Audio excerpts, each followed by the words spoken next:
Every revolution starts in the minds of the people. Arm yourself for the war of ideas. Take back your life. Take back your liberty. Tom Mullen Talks Freedom.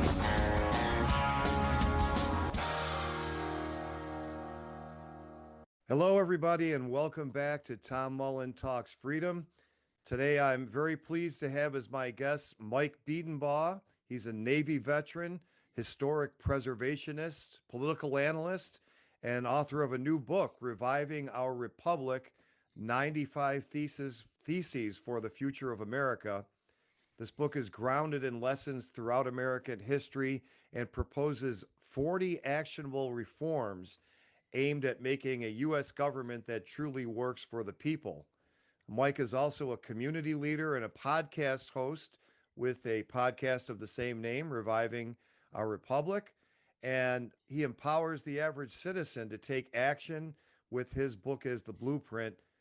Mike, so glad to have you here. Welcome to the show. Well, Tom, thanks for having me. I appreciate it. I want to get to some of the information in your book, but before that, I noticed that, this issue that we've been talking about here on the show, which is the foreign policy towards Venezuela, the attacks on Venezuelan narco-terrorist boats. And I'm going to quote you from a recent interview. You've said something deeper is very wrong here. We're normalizing things that should never be normal. Boats and the people driving them blown apart in the Caribbean with zero evidence shown to the public. This is a poison. A free nation can't survive under this kind of stress. So, Mike, the administration says, look, the Congress has delegated the authority to us to designate groups as terrorists, and we're just defending Americans. What's wrong with that response? Well, it just astonishes me that people who call themselves conservatives just believe whatever the government tells them. And now it appears that our executive assumes he is the government. It's the foundation of this system, of the system that we live in, assumed one thing: power corrupts. So you put up checks and balances to ensure that power can be mitigated and kept in control and not go off the rails, because our founders, our architects of our nation, understood the slippery slope of how power corrupts and how it centralizes, and it goes to the natural state of human beings, which is authoritarianism. Thousands of years, our people, human beings, lived in authoritarian societies. We have an amazing system that was an experiment in self-rule. And how do we do that? And what we see now is people not understanding how fragile that is. And when an administration can just blow things up and say he's protecting us, it's a bellwether on what type of nation we're going to be. And it's really concerning. I think one of the responses from people, and I've seen this online because I've criticized this action myself, and especially from people maybe who've had family members, sons, daughters, nephews, cousins, parents who've either died or whose lives have been destroyed by drugs, would say, well, that's all fine and good for American citizens, but the drug dealers don't deserve due process and all these fancy things that you're talking about. What's wrong with that? Well, it's an emotional response, and I feel for people who's been suffering from this, but it's also a very shallow and ill thought out response, because if we want to deal with the drug trafficking, blowing people up on little boats in the Caribbean is not dealing with the drug trafficking, because obviously if these are drug boats, they're trying to leave somewhere and go somewhere. So wherever these little boats are loading things up, why isn't that being blown up? Where's this coming from? None of this is thought out. And what it appears to be, the administration is leveraging that emotional response from people. When I do videos on this, I have so many people, what do you have against killing narco-terrorists? Well, how do you know they are? I mean, what is the proof and evidence that they are? And it looks like a bad chapter of some sort of video game that we're watching. And, This is a complicated issue, and there's ways to deal with it.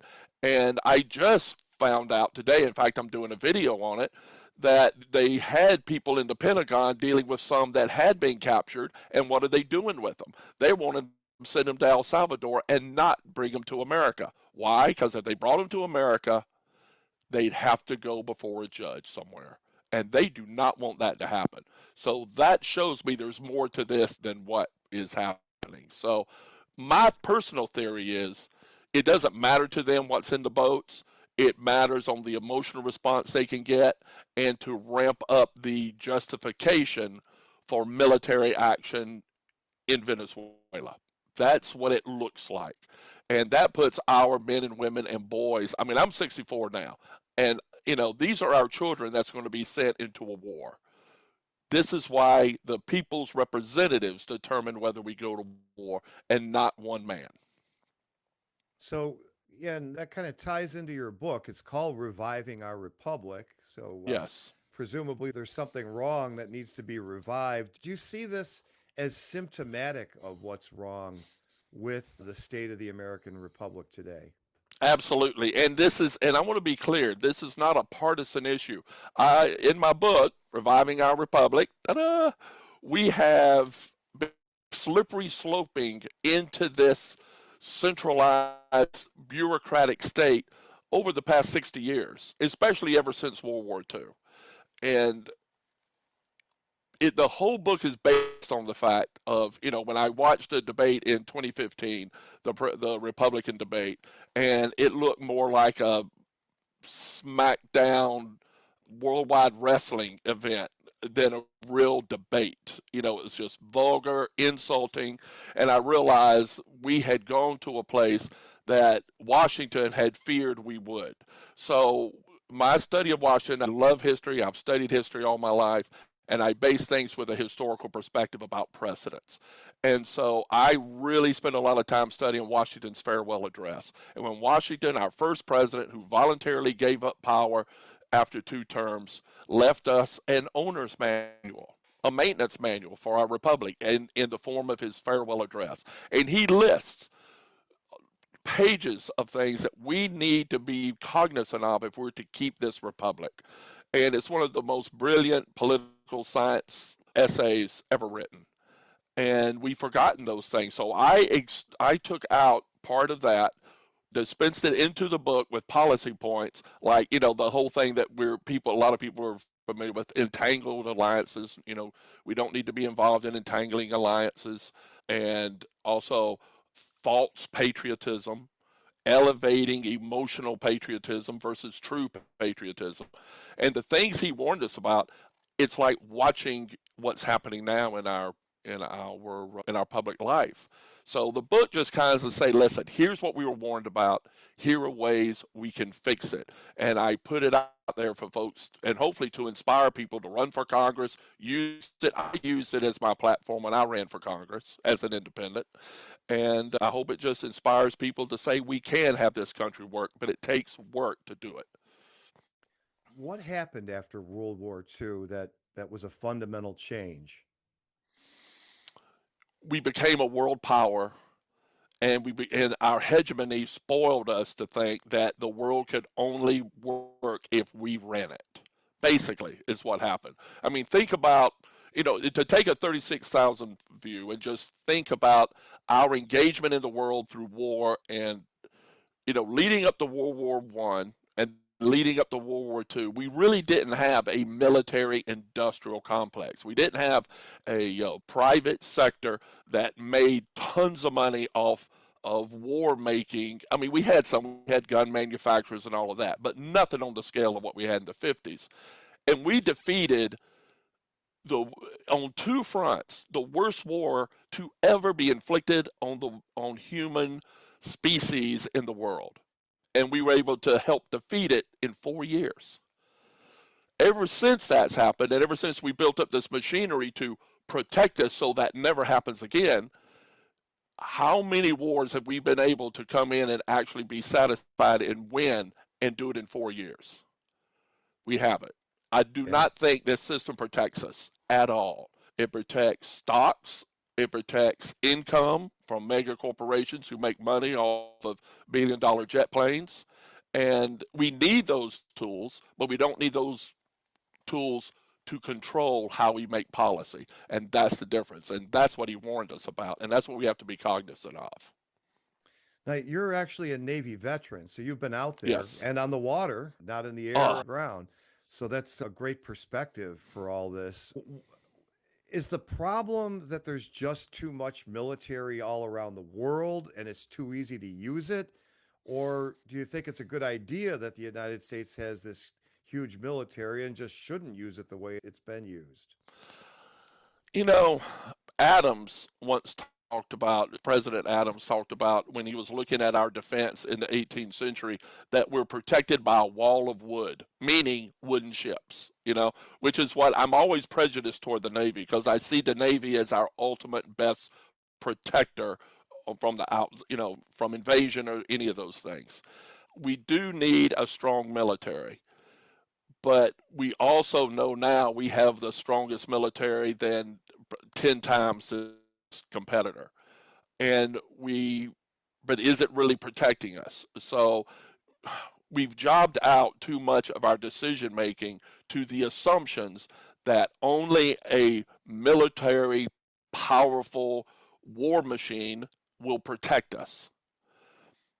And now I see us within a nation that what is protecting the republic, and it's not the ships, it's not the I want to say the Nimitz. I served with the Nimitz, but it's not the aircraft carrier, Gerald Ford aircraft carrier down there. They're not protecting the republic right now. They're pursuing a policy that has not been vetted.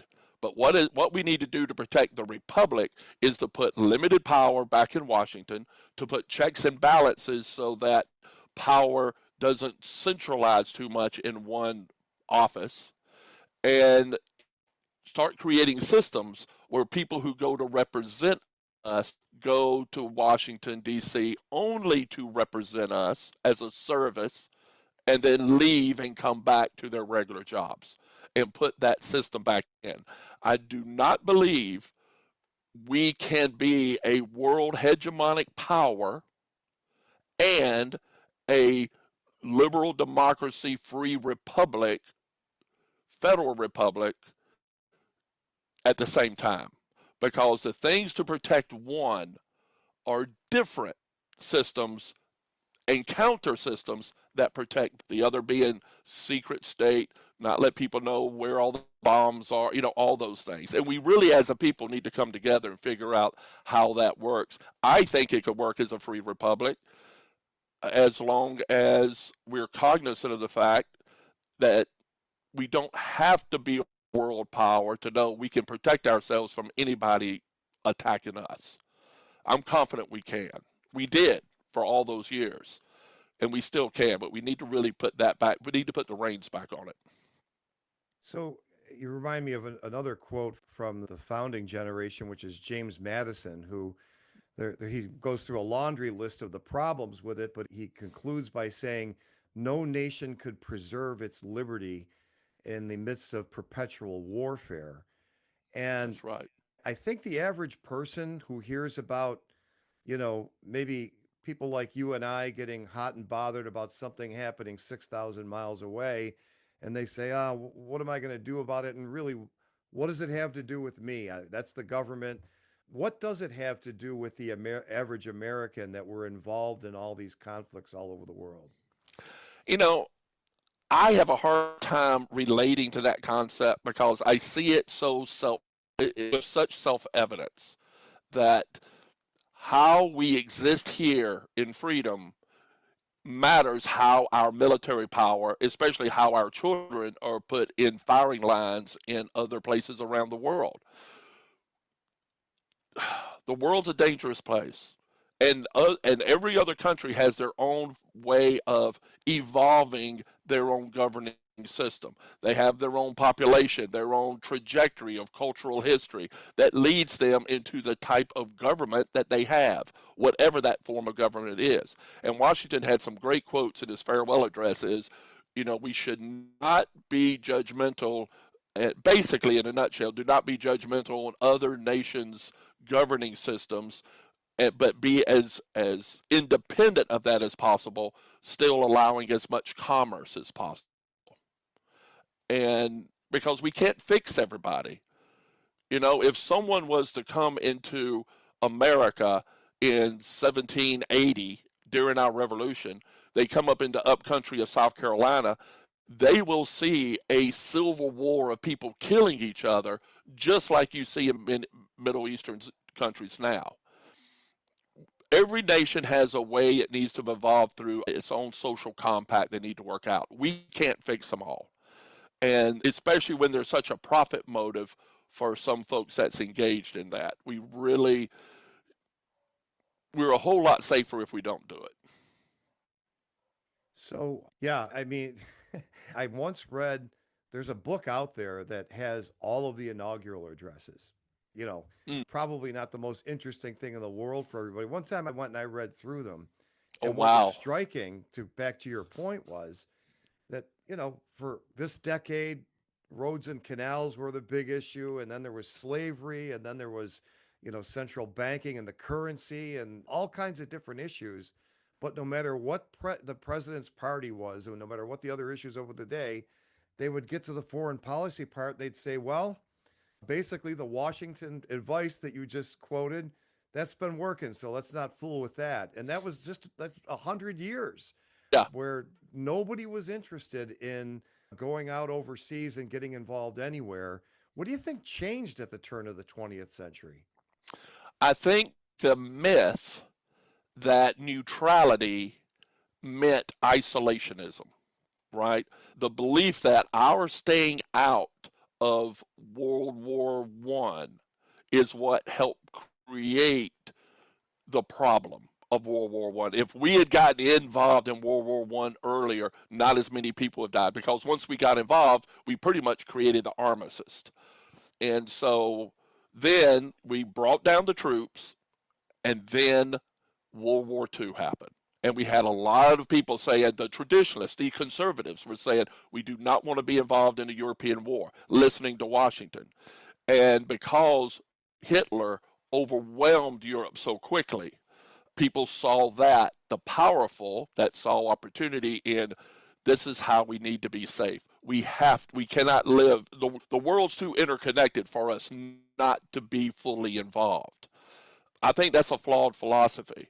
One, and there's a lot of different ways to look at this, but I'm convinced if we would have resisted, as Woodrow Wilson had wanted to resist going into World War One, if we had resisted being involved in that, then Europe would have ended up going into an armistice potentially that they had been doing for the past 500 years. Many times in Europe, you had the great powers balancing themselves because they knew they couldn't defeat each other. So they just said, okay, here's our frontier. Let's try to keep it tamped down so we don't destroy each other. Well, they pretty much came close to destroying each other in World War One. We upset that balance and gave the opportunity for two nations to so humiliate Germany to the point of where the reaction was World War II. I'm convinced if we wouldn't have gotten involved in World War One, the conditions that led to creation of Hitler wouldn't have been the same. Now, I'm not saying it might not have been, but what created Hitler, what created that reaction, was a direct result of how France and England treated Germany after World War One. And they Yeah, were only able to do that because we got involved. yeah, no, I agree. And I think that a lot of people probably at this distance from World War One don't realize how similar Europe was to the Europe of Washington's day. I mean, the Kaiser was first cousins with both the King of England and the Tsar at the time this Yeah. was all happening. This is very much like a family squabble amongst and the Habsburgs were still in power. So you didn't have a country called Poland at the beginning of this war. So it was very much the old European families, doing what they had done, as you said, for hundreds of years. And it would have been an easy one to stay out of. But, we had all this idealism like we're going to save the world and make it safe for democracy. And all we got was Yeah. an even worse war. Well, we did, but we were also it was also a period of time where there was this imperialistic sense of we needed to be able to have conquest around the world. We need to be able to have markets. We need to be able to have control. Because if we remember in 1917, it was just in the previous decade where we had the Spanish American War where we were able to build our first sense of empire. We took the Philippines, right? I mean, when we promised after the Spanish American War we would let the Philippines be independent. Well, then we realized, oh, wait a minute, we don't want you to be independent. So we kept control of it. So we had this sense of, we could be part of the powers out there. We wanted access to China. And there was a lot of powerful people that saw a lot of money in that. And it just tended to be, okay, a lot of people died because we weren't involved. Let's keep that from happening again. Let's get more involved. And it was the wrong decision. And what we're living in now is the ultimate conclusion of that, which tells me it's self-evident. It has to stop. So, on your book, the subtitle, I assume, is a reference to Martin Luther, Yeah. 95 Theses. What's the connection there? Well, I grew up in a Lutheran area. My name Bedenbaugh is a German name. My German ancestors came here in 1752 and they were Lutheran. And I'm a historian, so I love that concept. And I really like the metaphor of a lone person thinking through what is wrong, taking these theses, which is an academic exercise of argument. Here are the things that I think is wrong with specifically the indulgences of a 16th century Catholic Church, nailing them onto a church door, supposedly, that makes public. Here's the things we need to debate. This needs to be questioned. And I appreciate that. I think there's a beauty in that. It's one individual being able to change the world, because that one act changed Europe forever, changed how Christianity was expressed forever. It also created a lot of devastating wars. But I like that analogy of being able, and me sitting here in Prosperity, South Carolina, seeing a corrupted federal republic that is going off the rails, and just coming up with my 95 Thesis. And I like that tie-in. I had a lot of people, man, say, dude, you're being too nerdy with this 95 Thesis. But, that's just the way I am. And I just, out of those 95 Theses are 40 policy points. And I put it out there for people to discuss. Well, we want people to read the book. And of course, you can't give us all 40 in a podcast interview, but how about one or two or three? Wet our whistle a little bit. What are some of the things you suggest in the book? Well, let me go on to the breakdown of how there's sections. So out of Washington's farewell address, he had three main things that he was focused on, and I have this book broken into four. Three of them reflect his: political polarization, parties, and false patriotism; fiscal responsibility; and foreign affairs, and how we engage in overseas exploits.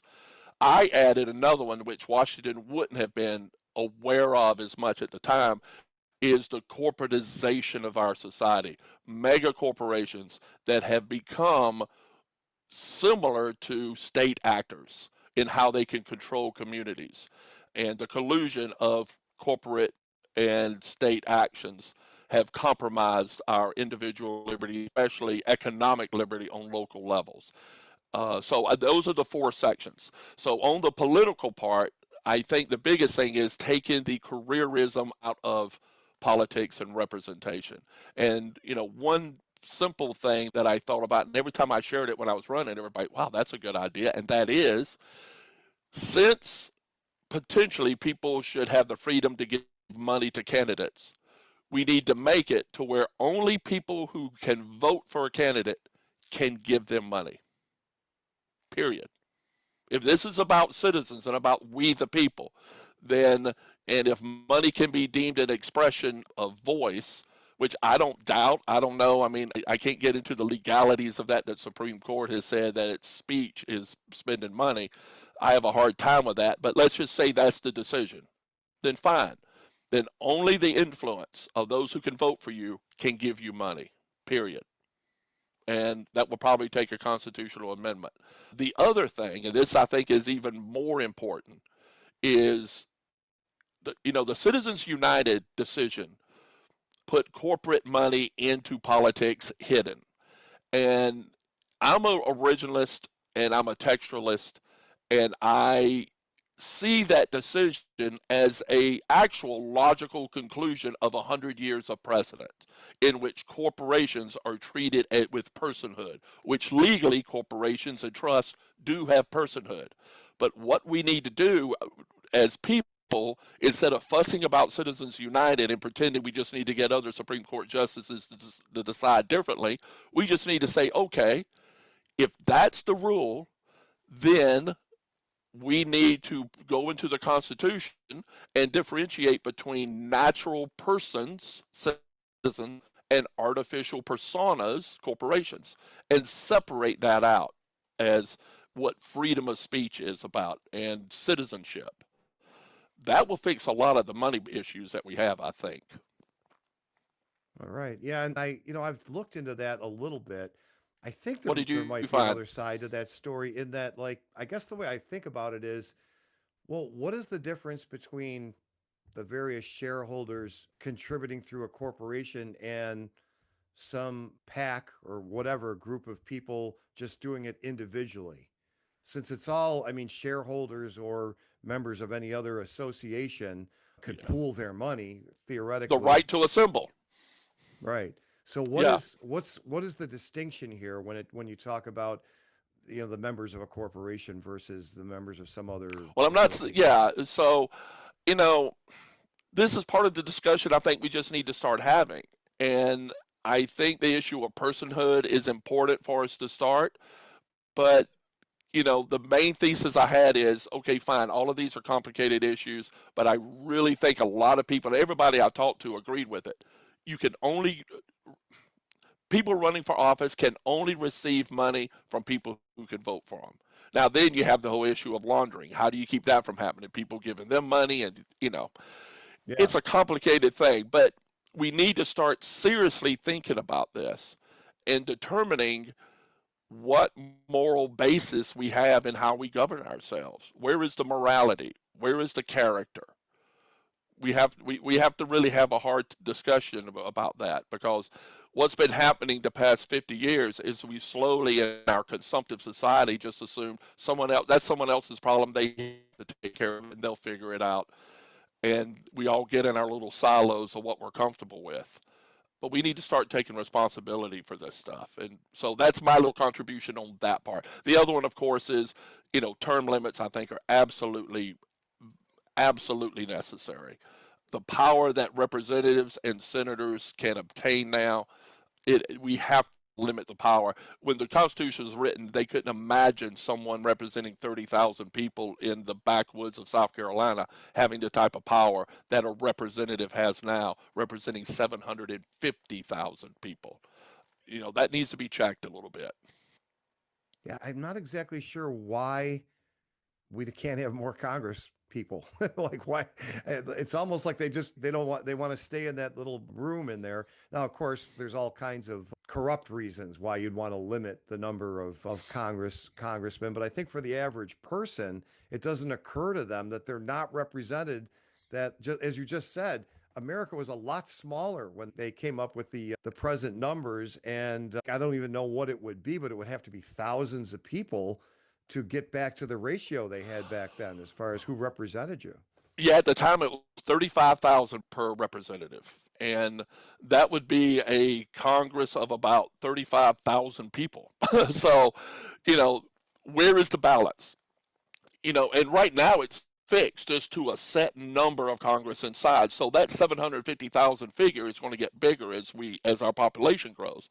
And when I ran, I saw the power that was able to be accumulated by the gatekeepers to people who get into Congress. You really only know your donors and those that rise to the top that can affect what you're doing. So, what's that number?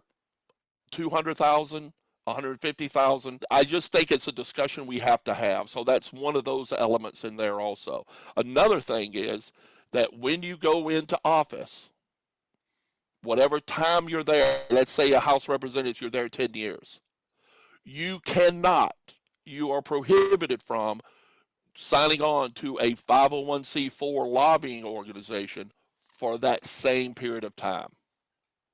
So that you don't just take all your relationships that you did at the public trust and turn them into power and money for yourself to line your own pockets when you leave, which is what, right now the House Representatives and the Senate is a green room for another job.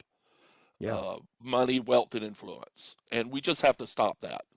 And it can be. The rules can be set up for that. But it can't unless everybody rises up and says, this is what we expect. This is what we demand. Gotcha. Well, it sounds like a fascinating read. I'm certainly going to post a link to it on our show notes page. Where else can people find you, Mike, and the work that you do?